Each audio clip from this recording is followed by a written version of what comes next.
Okay, so we're going to talk about episode 11 of Twin Peaks. I think it's my favourite episode so far, mainly because of the parallels in the relationships. We've learnt now that Bobby and Shelly were married due to her surname being spoken of by other characters. And I think it's interesting how, even though we may criticise her daughter's relationship with that crazy husband of hers, who incidentally is having an affair with Donna Hayward's little sister, if you check the credits. Even though we may criticise that relationship, we have to look at the fact that Shelley's relationship is pretty much something that she's obviously not learnt from having gone out with Leo in the past. Now she's going out with someone called Red, that guy who did that flip of the coin, remember, back in the day? Episode, I think it's 3 or 4. Which is obviously not something that Bobby wants to actually see. So that's not so cool. Also want to focus on the fact that if we're looking at all these dark relationships, the fucked up thing is that the most positive relationship in this whole series so far is Dougie and Janie E. They're not really in a relationship, i.e. Dougie just does what he's told.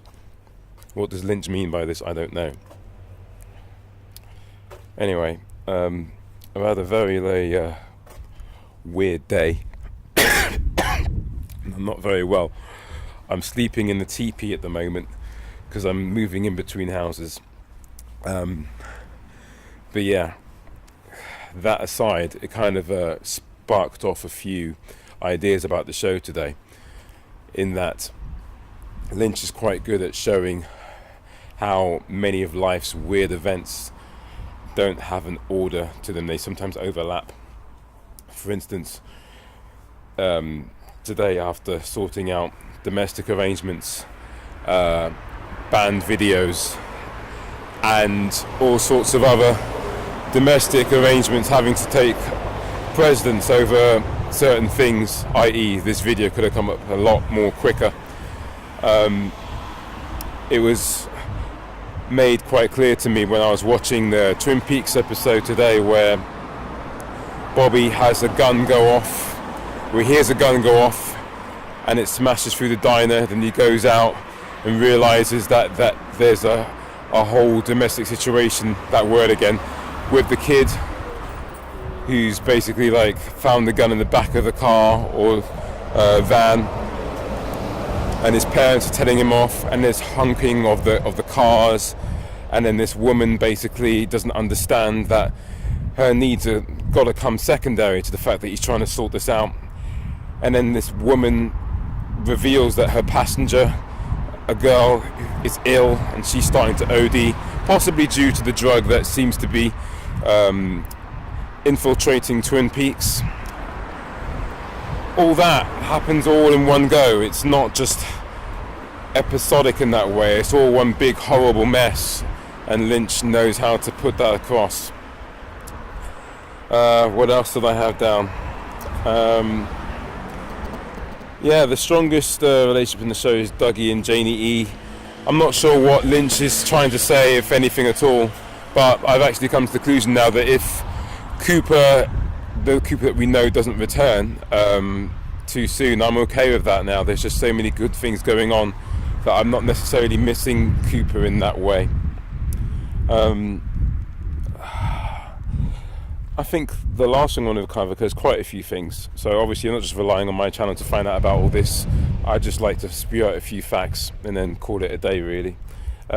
Gordon and Albert, having dealt with the situation before of various Blue Rose cases, they're not too fazed by the woodsmen, as they like to be called. And nor is Diane. So Diane's dealt with them in this way before as well. I mean, she's obviously dealing with the evil Cooper. What am I drawing from all this? I'm thinking that at some point we're going to get a lot of back history regarding these woodsmen through Albert and through Gordon Cole, which is good because there's only a few episodes left if you think about it.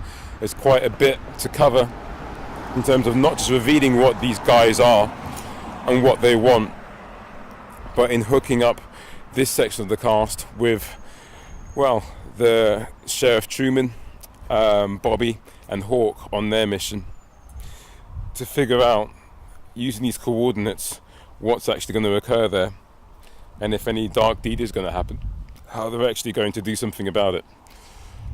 But yeah, I apologise for my illness, people. As I said, I'm sleeping in a teepee. In fact, on my way back, if you're lucky, I might film myself going in there, but no. I think there's more to life than seeing that teepee. At some point, it will be on the channel, but I think it's time for me to go to bed. But yeah, leave some comments if you wish to talk about what your experience was of this episode. It is the best episode in my mind because it combined the quirkiness of before. It stitched up quite a few different characters. It was action-packed, just the way it begins, the fact that Miriam is not dead. Richard Horn apparently has not killed her. Such an intense beginning as well with obviously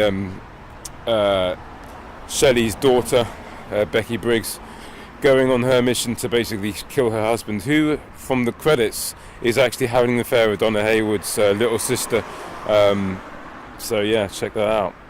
Will we see Donna Hayward? Who knows? Will we see Audrey? Who knows? Hopefully soon. I'm over and out. Enjoy.